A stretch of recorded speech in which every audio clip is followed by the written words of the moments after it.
ओम श्री परमात्मे नमः। श्रीमद् भगवत गीता का 9वां अध्याय। उसके उपरांत श्री कृष्ण भगवान बोले, हे अर्जुन, तुझ दोष दृष्टि रहित भक्त के लिए इस परम गोपनीय ज्ञान को रहस्य के सहित कहूँगा कि जिसको जानकर तू दुख रूप संसार से मुक्त हो जाएगा। ये ज्ञान सब विद्याओं का राजा तथा सब गोपनियों का भी राजा एवं अति पवित्र, उत्तम, प्रत्यक्ष फल वाला और धर्म युक्त है। साधन करने को बड़ा सुगम और अविनाशी है। हे परम तप, इस तत्व ज्ञान रूप धर्म में सदा रहित पुरुष मेरे को न प्राप्त होकर मृत्यु रूप संसार चक्र में भ्रमण करते हैं। हे अर्जुन, मुझ सच्चिदानंद घन परमात्मा से ये सब जगत जल से बर्फ के सदृश परिपूर्ण है और सब भूत मेरे अंतर्गत संकल्प के आधार स्थित हैं।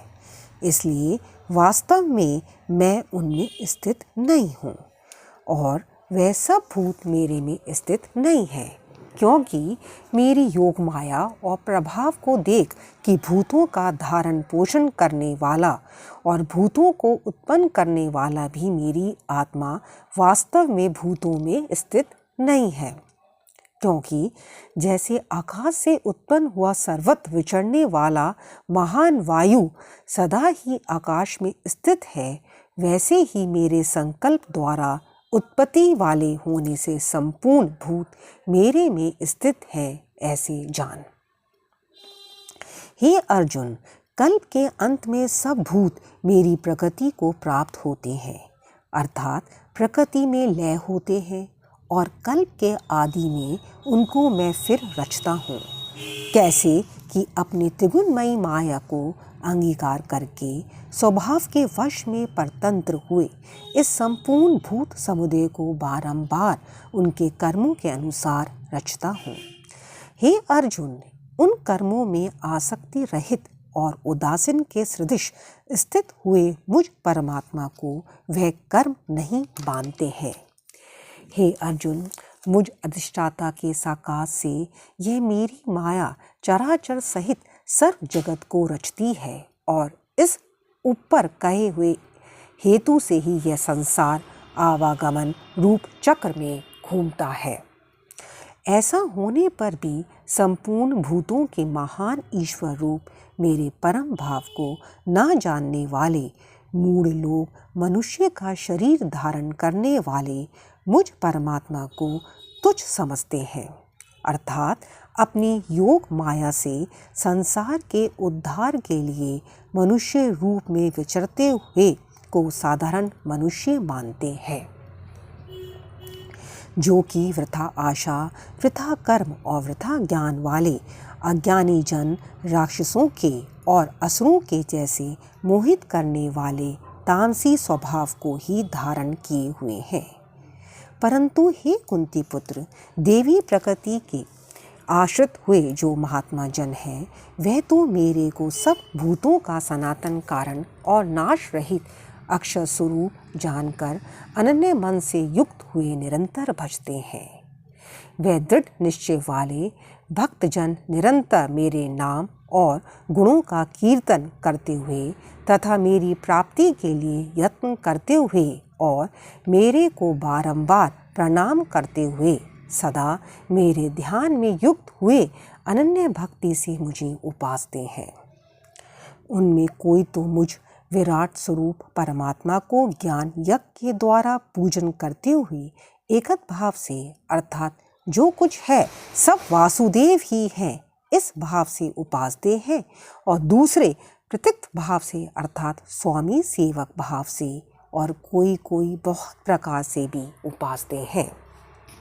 क्योंकि क्रतु अर्थात शोध कर्म मैं हूँ, यज्ञ अर्थात पंचमहायाज्ञिक समर्थ कर्म मैं हूँ, स्वधा अर्थात पितरों के निमित्त दिया जाने वाला अन्न मैं हूँ, औषधि अर्थात सब वनस्पतियों में मैं हूँ, एवं मंत्र मैं हूँ, घृत मैं हूँ, अग्नि मैं हूँ और हवन रूप क्रिया भी मैं ही हूँ। हे अर्जुन, मैं ही इस संपूर्ण जगत का धाता अर्थात धारण पोषण करने वाला एवं कर्मों के फल को देने वाला तथा पिता, माता और पितामह हूँ और जानने योग्य पवित्र ओंकार तथा ऋग्वेद, सामवेद और यजुर्वेद भी मैं ही हूँ। हे अर्जुन, प्राप्त होने योग्य तथा भरण पोषण करने वाला, सबका स्वामी, शुभाशुभ का देखने वाला, सबका वास स्थान और शरण लेने योग्य तथा प्रति उपकार ना चाहकर हित करने वाला और उत्पत्ति प्रलय रूप तथा सबका आधार, निधान और अविनाशी कारण भी मैं ही हूँ। मैं ही सूर्य रूप हुआ तपता हूँ तथा वर्षा को आकर्षण करता हूँ और वर्षाता हूँ। और हे अर्जुन, मैं ही अमृत और मृत्यु एवं सत और असत भी सब कुछ मैं ही हूँ। परंतु जो तीनों वेदों में विधान किए हुए सकाम कर्मों को करने वाले और सोमरस को पीने वाले एवं पापों से पवित्र हुए पुरुष मेरे को यज्ञों के द्वारा पूजकर स्वर्ग की प्राप्ति को चाहते हैं, वह पुरुष अपने पुण्यों के फल रूप इंद्रलोक को प्राप्त होकर स्वर्ग में दिव्य देवताओं के भोगों को भोगते हैं। वह उस विशाल स्वर्गलोक को भोग कर पुण्यशील होने पर मृत्यु लोक को प्राप्त होते हैं। इस प्रकार स्वर्ग के साधन रूप तीनों वेदों में कहे हुए सकाम कर्म के क्षण हुए और भोगों की कामना वाले पुरुष बारंबार जाने आने को प्राप्त होते हैं, अर्थात पुण्य के प्रभाव से स्वर्ग में आते हैं और पुण्यशील होने से मृत्यु लोक में आते हैं।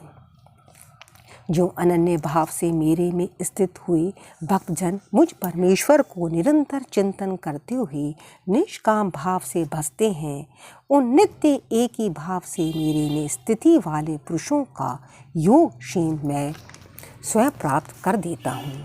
हे अर्जुन, यद्यपि श्रद्धा से युक्त हुए जो सकामी भक्त दूसरे देवताओं को पूजते हैं, वे भी मेरे को ही पूजते हैं, किंतु उनका वह पूजना अविधि पूर्वक है, अर्थात अज्ञान पूर्वक है, क्योंकि संपूर्ण यज्ञों का भोक्ता और स्वामी भी मैं ही हूँ। परंतु वे मुझे आदि यज्ञ स्वरूप परमेश्वर को तब से नहीं जानते हैं, इसी से गिरते हैं, अर्थात पुनर्जन्म को प्राप्त होते हैं। कारण यह नियम है कि देवताओं को पूजने वाले देवताओं को प्राप्त होते हैं, पितरों को पूजने वाले पितरों को प्राप्त होते हैं, भूतों को पूजने वाले भूतों को प्राप्त होते हैं और मेरे भक्त मेरे को ही प्राप्त होते हैं। इसलिए मेरे भक्तों का पुनर्जन्म नहीं होता। हे अर्जुन, मेरे पूजन में ये सुगमता भी है कि पत्र, पुष्प, फल, जल इत्यादि जो कोई भक्त मेरे लिए प्रेम से अर्पण करता है, उस शुद्ध बुद्धि निष्काम प्रेमी भक्त का प्रेम पूर्वक अर्पण किया हुआ वह पत्र पुष्पादि मैं सगुण रूप से प्रकट होकर प्रीति सहित खाता हूँ। इसलिए हे अर्जुन, तू जो कुछ कर्म करता है, जो कुछ खाता है, जो कुछ हवन करता है, जो कुछ दान देता है, जो कुछ स्वधर्माचरण रूप तप करता है, वह सब मेरे अर्पण कर। इस प्रकार कर्मों को मेरे अर्पण करने रूप संन्यास योग से युक्त हुए मन वाला तो शुभाशुभ फल रूप कर्म बंधन से मुक्त हो जाएगा और उनसे मुक्त हुआ मेरे को ही प्राप्त होवेगा। यद्यपि मैं सब भूतों में सम भाव से व्यापक हूँ, ना कोई मेरा अप्रिय है और ना प्रिय है, परंतु जो भक्त मेरे को प्रेम से भजते हैं वे मेरे में और मैं भी उनमें प्रत्यक्ष प्रकट हूँ। मेरी भक्ति का और भी प्रभाव सुन। यदि कोई अतिशय दुराचारी भी अनन्य भाव से मेरे भक्त हुआ मेरे को निरंतर भजता है, वह साधु ही मानने योग्य है, क्योंकि वह यथार्थ निश्चय वाला है, अर्थात उसने भली प्रकार निश्चय कर लिया है कि परमेश्वर के भजन के समान अन्य कुछ भी नहीं है। इसलिए वह शीघ्र ही धर्मात्मा हो जाता है और सदा रहने वाली परम शांति को प्राप्त होता है। हे अर्जुन, तू निश्चय पूर्वक सत्य जान कि मेरा भक्त नष्ट नहीं होता, क्योंकि हे अर्जुन, स्त्री, वैश्य और शुद्धाधिक तथा प्राप्योनि वाले भी जो कोई होवे वे मेरे शरण होकर तो परम गति को ही प्राप्त होते हैं। फिर क्या कहना है कि पुण्यशील ब्राह्मण जन तथा राष्ट्रीय भक्तजन परम गति को प्राप्त होते हैं। इसलिए तू सुख रहित और क्षण भंगुर इस मनुष्य शरीर को प्राप्त होकर निरंतर मेरा ही भजन कर। अर्थात मनुष्य शरीर बड़ा दुर्लभ है, परंतु है नाशवान और सुख रहित। इसलिए काल का भरोसा न करके तथा अज्ञान से सुख रूप भासने वाले विषय भोगों में न फंसकर निरंतर मेरा ही भजन कर।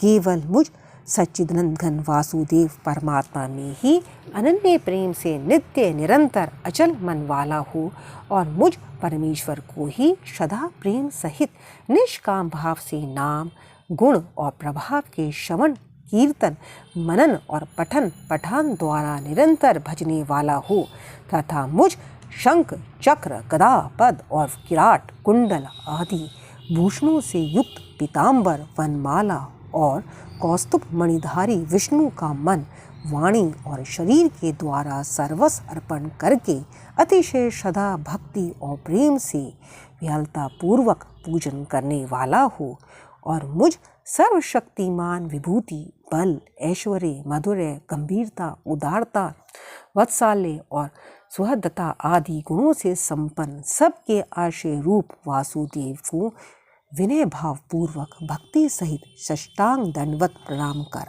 इस प्रकार मेरे शरण हुआ तू आत्मा को मेरे में एक ही भाव करके मेरे को ही प्राप्त होवेगा।